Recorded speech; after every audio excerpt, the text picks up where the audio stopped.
Hi, I'm Jackie Tantillo, and this is Should Have Listened to My Mother. Before I introduce my guest, I want to share a couple of little stories because I love food. I love food, and I was fortunate to have this amazing experience growing up in my family. My mom, Linda, was a wonderful cook, phenomenal cook, and she inspired me to do this podcast, Should Have Listened to My Mother, so here we are. But the meals that we used to have, even though my parents were both Italian-American, we did not really eat traditional Italian-American food or Italian food. I was born overseas. I'm the last of the 7 kids, and the 2 siblings above me also born overseas. So we lived in Spain for a number of years. My dad was there on business. So we basically, when we came back to the States, we basically was, I guess what people call now is the Mediterranean diet. So we were constantly eating fish and or meat, veggies and salad and fruit and dessert, but not so crazy with the dessert. But every night the 9 of us would sit down at our dinner table. The candles would be lit on the table.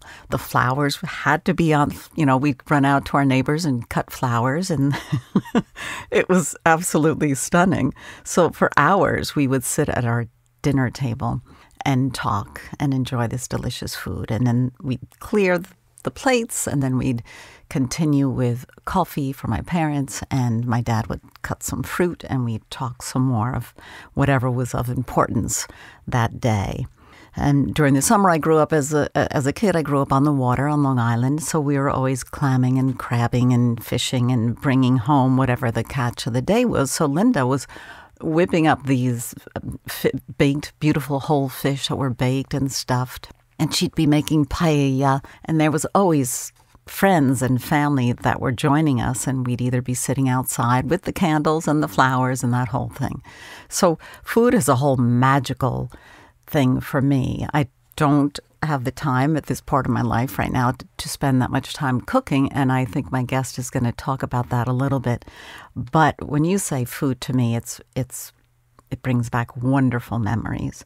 So I'm really happy to introduce someone else, as I mentioned, who's passionate about food. He's a native Texan, a retired chef and culinary instructor and food and travel blogger. Chef Dennis Littley, welcome to Should Have Listened to My Mother. Well, thank you so much for having me, Jackie. And, you just evoked such a picture of just amazing dinner experiences. And I wish that we still ate that way. I wish that families still got together. And, part of my blog and my emphasis on creating restaurant-style recipes, I try to say, I always tell people it's not rocket science. This is just food.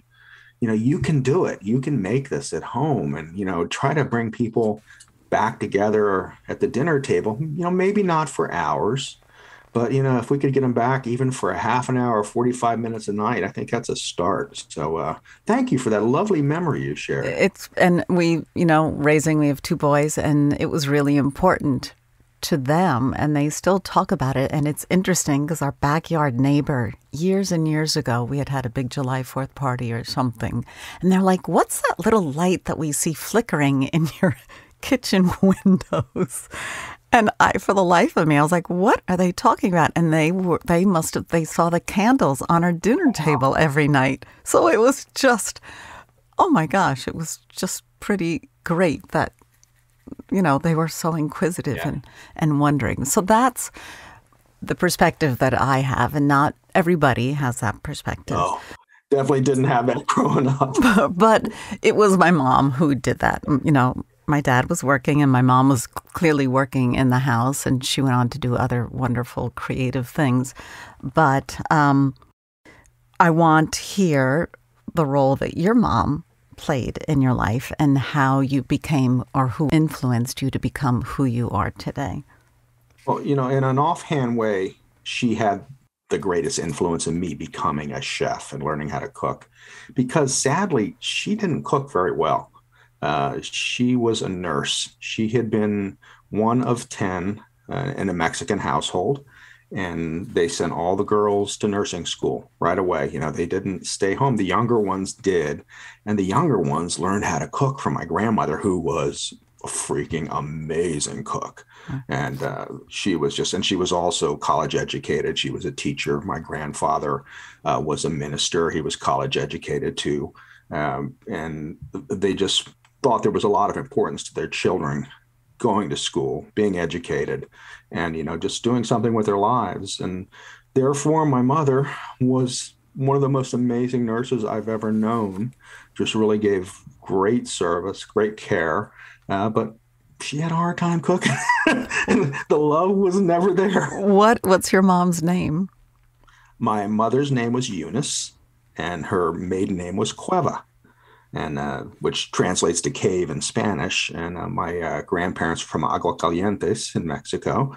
And my father's side of the family was from England, Ireland, all those British Isles, and even some Viking in there. Kind of quite a mutt I am, but my mother's ancestry also goes back to Spain. So my grandfather was a tall, blue-eyed, blondish hair, 6'2", Spaniard looking, and my grandmother was a squat little Mexican woman, kind of looking. Well, since I know her, and after having 10 kids, I guess that's what happened to her body too. But so where was your mom raised, in the U.S. or in? My mom was Mexico? raised. All the kids were born in Texas. Okay. My grandfather came over with his ministry. It was the First Church of Texas is what he joined. He actually was at the White House twice when Lyndon Johnson was in office doing service. And he came over, and it was very important for them to speak English. She said they had a hard time differentiating it when they were younger because they were speaking Spanish and English.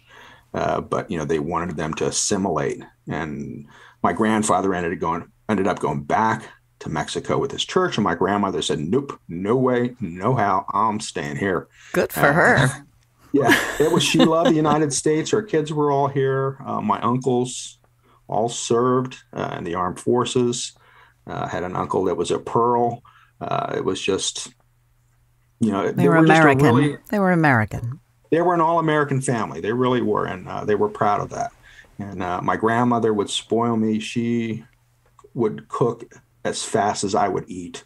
And she pinched me and I was a chubby little boy back then too. She would pinch me by the cheek, and she just loved me to death. And that's really, I think, it wasn't that my mother she wasn't a good cook. She wasn't a bad cook. She just did not have a love in it. But my grandmother just I knew she loved to feed me. Even at an early age, I knew she loved to feed me. And I think that really made me enjoy food even more. And that's kind of how my passion runs. If I'm feeding myself, I'll have a cheese sandwich, Right. Whatever's quick and easy. Yeah, my wife cracks up. I always have a couple blue boxes of Kraft macaroni and cheese around, and I eat it out of the pot. So, you're giving your secrets away, Dennis. No, I love good food, and I love to make good food. But if I'm not making it for somebody else, the joy isn't there. The whole emphasis of the whole happiness for me is sharing it with somebody. And that's kind of goes with my blog too.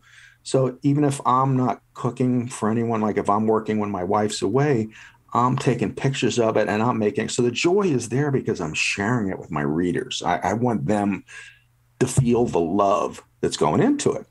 And that's a big part of cooking is having that passion, that love. And that's one thing. Actually, my mother got that in her later years. It's amazing. When she was retired, she moved into a senior complex and she started cooking for her friends and they would cook for her. And all of a sudden she was enjoying cooking. I think for the first time in her life, she really enjoyed cooking. So. When there's no time restraints or there's not a screaming baby you have to feed, or you've got baseball or softball or something to run out to and they're hungry and then they're going to need to eat at 9 o'clock when you get home. The romantic part of it is just there. I know when my parents met, they met in the Army. My mother outranked my father when they got married. But they met in the Army, and I know they loved to have a good time. They went dancing, they went drinking, they went listening to music. When they weren't off to war, my mother served in a wartime zone too. But they had a really good life, and they had us. And, my father suffered a lot from PSTD. They didn't call it that back then, but he had some issues. And, my mother would cook for him more than cook for us. So she would make foods that he grew up in Philadelphia enjoying and eating. Like, she made spaghetti sauce out of, I don't know if you ever heard of a thing called spatini. Yes, I have, but I can't tell you what the ingredients are. It's a box of spices, and you would add it to tomato puree, and that was your spaghetti sauce. And even as a 9 and 10-year-old, I knew it was horrible. I actually drug her into school with me one day to ask the school cooks how they made spaghetti sauce because it was so much better. Oh my gosh, you're right. but the poor woman, I must have tortured her. God, I know she loved me a lot because I tortured her. She worked nights so she could be home during the day to pick me up, be home when I got home from school or to pick me up. So she would work 11 to 7. They made a special shift for her so she could be home to get me off to school. She was a nurse, or she'd work 12 to 8 later on. And it was, and that's one of the reasons I started cooking too, was, she'd be asleep and I wanted to eat. I'd round up my bottles and go for deposits, and I'd ride my bike up to the corner store and I'd buy, I remember buying like stewed tomatoes and a box of pasta, and we had cheese and making something up with melted cheese and tomatoes in it. Yummy. Yeah, this is again when I'm like 10, 11 years old. And that kind of started it too, being allowed to do that, having to do that, wanting to do that, because then I would feed her. And I think that was part of the joy too. I would feed her lunch because she had been working all day, all night, that kind of a thing. Yeah. But, yeah, so she was the reason I think I really started cooking, and I cooked more, and I really went into the field, I guess. There was never, I wish you'd be a doctor, or I wish you'd do this. It was always like, I want you to be happy. Back then that was all it was. So there was never any great expectations on who I was going to be or what I was going to be, as long as I was going to be happy. That was it with her. Right. It's pretty great that at a young age you had that insight to not only feed yourself, but also know that your mom would want to eat too. That's pretty cool. That's pretty great. Now, didn't you used to go to libraries and read cookbooks, read recipes incessantly? Absolutely. From cover to cover? From cover to cover. Yes, I did. When I was starting to open, a friend of mine wanted to open an Italian restaurant. And I took out every cookbook the Atlantic County Library System had and read them. And when I opened the restaurant for him, it was too Italian. He was a Philadelphia, like American Italian, and some of the stuff he didn't even know what the heck it was. And I'm like, well, this is from this region, the Abruzzi region of Italy, and this is how they make it there. This is from, and it was like I had to scale it back a little because I was scaring people. They had no idea what I was making. Yeah, it can be overwhelming. Like you said, it's just food, but it can still be like, I don't bake at all. First of all, because I will wind up eating it all, but it's very precise, and I'm always like, well, that's too much sugar, so I'm going to put half the amount of sugar. I have found I'm not that good at that. Yeah, I bake for fun, and again, these days, as we get older, our health becomes a little more important to us. When we're younger, it's like, I'll worry about that when I'm older. Well, guess what? I'm older now. Yeah. So I worry about it, but my blood sugar was up a little high. It wasn't terrible, but for me, it was like, oh no, with everything else I got going on, I don't want to be diabetic. So I kind of cut out all the desserts. I cut out the bread and the pasta for the most part. And, and now I eat it maybe twice a week kind of a thing. But I wanted, in no uncertain terms, to kind of bring that down and bring my A1C down. And I still love to cook. And when you were talking about the Mediterranean diet, that is my favorite, just because on our first trips to Italy, one of the major things I learned was Americans cook Italian different than Italians cook Italian. Yes, it's very different. Very different. Yeah. And that's where I learned, all right, olive oil, salt, pepper, maybe some herbs. Lemon. It doesn't stand on its own with that.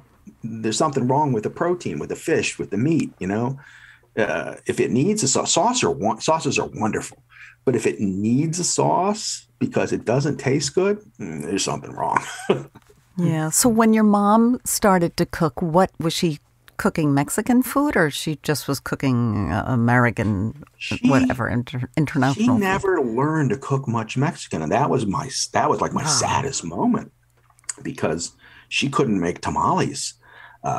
She could make enchiladas, and back then, when we moved from Texas in the '60s, you couldn't find a tortilla anywhere. People did not know what a tortilla was, right? Right. You couldn't go and get the packages.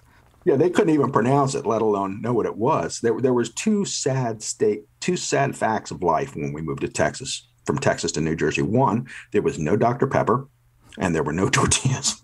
Oh my goodness. That almost broke my heart right there. And she would fly back to Texas and bring one suitcase full of tortillas.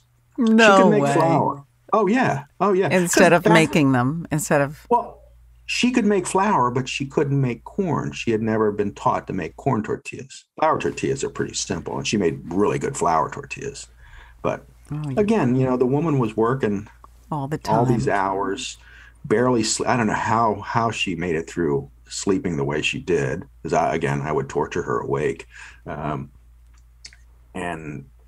the thing that she made for me regularly, or more often than other things, were refried beans. And, she'd get her pressure cooker out and she would cook pinto beans, and we'd have them in she'd cook a whole pot full. So we'd have them in the refrigerator for a week or 2 weeks and refry them. And she'd make some tortillas and I could have them with them. And if it was a really, really special occasion and she had gotten some sleep, she would make fried potatoes to go with them. So, slice thin, like potato chip style almost, and fry them. And back in those days, we used lard, because we did not know lard was not good for you. Yeah. Because lard tasted good. Now, are you talking about lard from either cooked chicken or bacon fat lard, or I'm Crisco lard? Lard from pork back in the days. Lard from pork, the authentic lard. The authentic lard, and my father fried his eggs in it. It was just, again, before we knew the ramifications of it. Just like McDonald's French fries cooked in beef fat were the best French fries they were, till we found out that was going to kill us. Big surprise, French fries are going to kill us. Yeah. So when you've mentioned a couple of times how were you tough on your mom? Were you a challenging child to discipline? I was a wild child. Why? It was just my personality. She named me Dennis, and she named me Dennis after Dennis the Menace. No, don't even say. She did, and I think God punished her for that, because she said, well, that's what you want. That's what you're getting. My brother, black and white, mild, quiet, studious, the really overachiever and the really smart one. And not that I'm stupid, but he was really brilliant.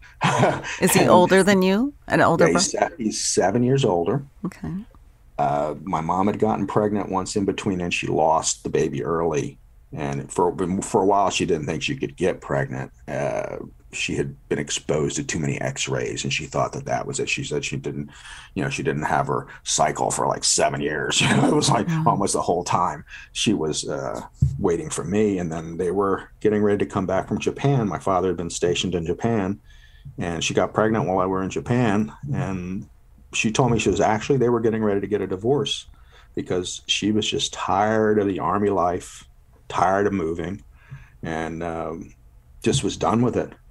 And when she got pregnant, that changed everything. My father got out of the Army. I was born in Louisiana at Fort Polk, and went right to Texas after that. And I always claimed to be a Texan because, I think from 6 months on, I was raised in Texas. And my mother says, they put something in the water, so once a Texan, always a Texan. Kind of a thing. It seems like you were able as an adult to talk about things with your mom. And obviously she told you about losing the baby and then so you spent that time, you took advantage of having your mom with you as an I adult. did, not as much as I should have or would have because she was easy. She was so easy. I mean, I would go to see her, and from the minute I got there, it would be like, all right, honey, don't stay too long. You don't want to be in the traffic. It's like, Mom, I came to see you for a while, and it's okay. I would call her on my way home from work, the last few years, and she'd say, oh, aren't you tired of talking to me? I tell you the same stories. I says, Mom, there's going to be a time when I don't get to talk to you. She said, no, I'm not tired of talking to you.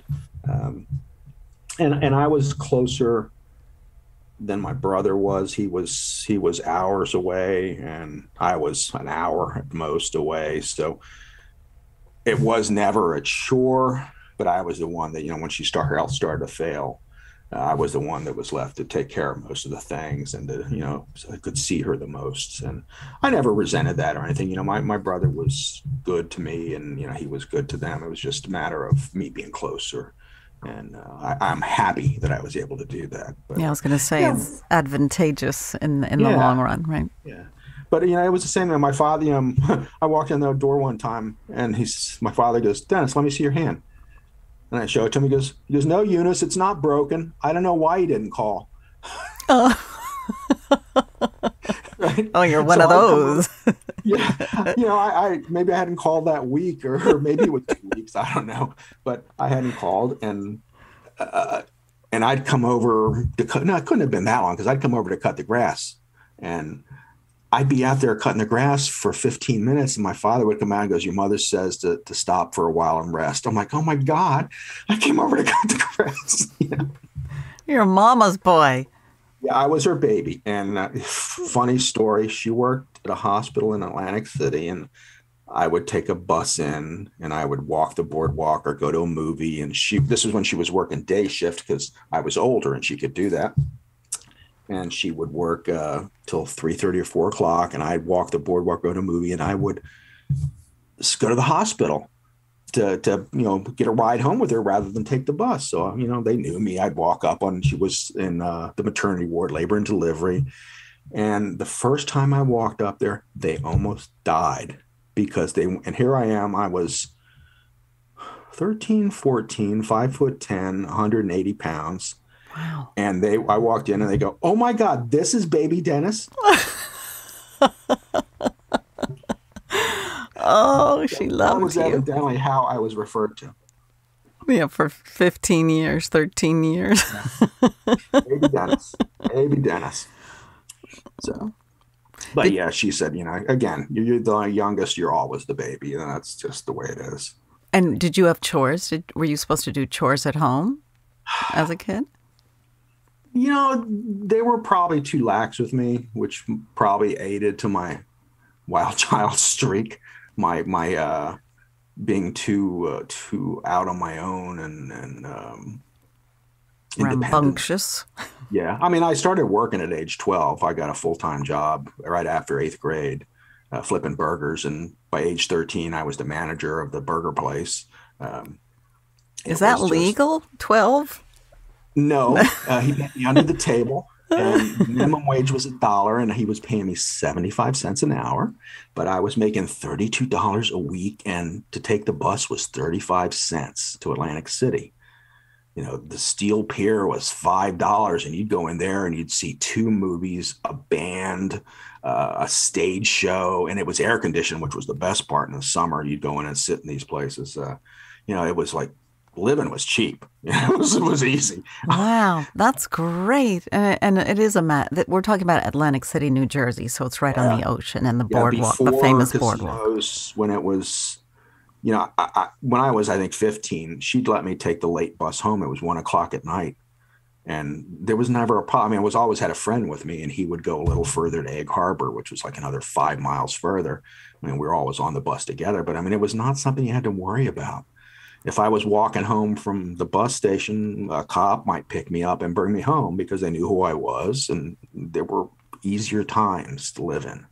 Yeah, but she was always concerned and worried about you, I'm sure. Oh, yeah. Yeah. Well, when I did that, she was back on night shift, so she would be getting home, around 12:30. I remember one night after working, there was a corner bar, and I went over with the guy I worked with, and he says, "Go in the bathroom." And I went in the bathroom. I came back. He says, "All right, there's your drink." It was a Coke. Well, it was rum and Coke. Oops. Yeah. How, Well, 12? Are you still 12? No, I'm like 15 at this point, 14, 15. I was getting drunk as a skunk. Okay. And it was funny. And I start walking home because I know my mom is going to be coming home, and she picks me up. And I get in the car, and in the morning she goes, "You were really quiet last night. Are you all right?" And I'm going, "Oh, you knew I was drunk. I knew I was drunk." But she never mentioned it, never said a word. So. Did your mother ever travel with you for your work? No. As a family, we took trips. We went to Texas went back to Texas one time. We went to Vermont a couple of times. But again, we didn't have a lot of money growing up. My father worked his way off the docks at a boat company as an electrician to be the general service manager. He worked his way up through the ranks. He was an intelligent man. He was a leader. He had been a major in the Army. He knew how to lead people. He knew how to do things. But he also drank a lot because what the war did to him. So, that was the other side of that coin. Oh, definitely took its toll, not only on him, but and so many that never led on to it. No, and again, we grew up with that philosophy, just suck it up, like Peyton Manning would say, just rub some dirt on it. That's how his father, you get hurt. I saw a cartoon the other day, and it said, "I fell off the jungle gym, and I think I was actually dead. My mother had me walk it off." Now, my mother would never have done that to me because I was her baby. But that was more how we were treated back then. It was like, just, all right, just walk it off, kind of a thing. Yeah, it didn't happen. My dad he was in World War II. He never spoke about it until I was driving my parents down to Florida. I know the best place to have conversations are in the car because no one can get out. Not that he avoided it, but it never came up because it just brought back too many memories for him. But it was really wonderful to hear his stories. As I'm sure your mom had a million wonderful stories about her siblings and her parents. Well, she served in World War II. She was in Italy and Germany, and she had some great stories. She actually, one of the stories, and there was a nurse's wall in Washington where they got to put memories, and she put that up. And her memory was climbing down a rope ladder on the side of like a big ship where they had to climb down into boats from the ship. Mm-hmm. And the nurses were in skirts. It was like, that's how they made them dress back then. But she said she thought she was going to die the whole way down, walking down. Another one of her stories was she was supposed to come home, and she said, "No, I'm going to wait for my husband to get here and we'll go home together." Well, the ship she was supposed to come home on was torpedoed by the Germans. So it's like, just out of luck, she didn't do it. She knew and better thank God your father wasn't on that, waiting for her to, know what I mean? Yeah. And when she was sent overseas, they tried to send her overseas before my father did. And she wrote the Secretary General of all the nurses and said, "No, I'm not going to leave till my husband's shipped off. I could just get pregnant like the rest of them and not have to go at all, but I'm willing to serve." Well, the Secretary General of the nurses wrote back to her commander and said she will stay there till her husband's son goes out. Wow, she's something else, this one. She's spunky, your mama. Oh, yeah, she would not get mean hardly at all, boy, but when she did, mama, you didn't want to be on that end of that. Eunice, I think this is the first Eunice I've had a conversation about. She sounds wonderful, Dennis. I really appreciate you taking the time to share your story. She was a great woman, and people always say, I see kids today blaming their parents for everything. I says, not me. I had great parents. If I've screwed up, it's been on me. It's not on them. When you think of your mom, what would be the food that you would associate with sitting down with her and having a delicious meal? What would you make for your mom today?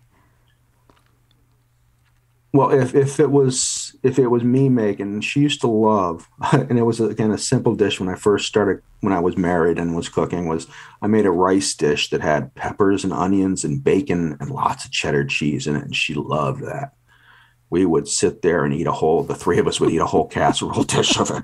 It was so good. That was something that she really enjoyed that I made. And then later on in life, when I was a chef, she got to see me as a chef and got to come to the restaurants I worked at. And I remember one day telling her, I knew she loved tuna. She used to always talk about this guy my father worked for, giving him fresh tuna and how good it was. I mean, it was always, oh yeah, your dad brought home this tuna. This tuna was so good. Well, she comes into the restaurant and I go, Mom, I have tuna. And she looked at me and went, I had it for lunch. Exactly the same thing. I'm like, oh, God. She had she had tuna fish, right? but a sandwich. But I'm like, all these years, all I hear is how good this tuna was. Mom, I got tuna. God, I had it for lunch. So cute. She used to love a place called the Old Country Buffet. And in her later years, when she was living in the retirement community, that was her favorite place to eat. You pick your food. She had really good fried chicken. She'd get a cup of half decaf and half regular at the end, and we would sit there and talk. It was like always our place to go. She just enjoyed being there. And even when she was getting worse, I'd go get her food for her, or I'd bring the walker in, and we would still go there. And we'd get her. The managers knew her. They loved her there. It was just, and they all knew they know I take home food. She'd be wrapping up a piece of chicken. I said, Mom, you hardly eat anything. I don't right, think in a care. Napkin? You mean she'd wrap it up in her napkin, right? And stick it in her bag? Yeah, wrap it up in a napkin and put it in her purse. Yeah. But the things that I remember her would be the refried beans. And every now and then she would make me apple turnovers. And they were really good. Not often, but every now and then. I'm hungry. Oh, Dennis, thank you so much. This was really wonderful. Right up my alley. Oh, it was my pleasure. Thank you for having me. I mean, it was nice to talk about her. It's not something I think about talking about her or do get to do very often. So it was nice to talk about her. Chef Dennis Littley. You can find Dennis's info online at askchefdennis.com. And again, he's a food and travel blogger, a chef, a speaker, content creator, and digital strategist. He does a whole lot of really great things on top of cooking beautiful and delicious food. Thank you, Dennis, for joining us on this week's edition of Should Have Listened to My Mother. Thank you so much for having me, Jackie. I really appreciate the opportunity to be on your show and talk about my mother, and I really miss her. I know I'll see her one day again soon. So. I'm Jackie Tantillo, and a shout out to all my listeners and supporters listening on KPPQLP Ventura, California at 104.1 FM. And you can also stream it on the MyTuner app and on capsmedia.org/radio. See you next week.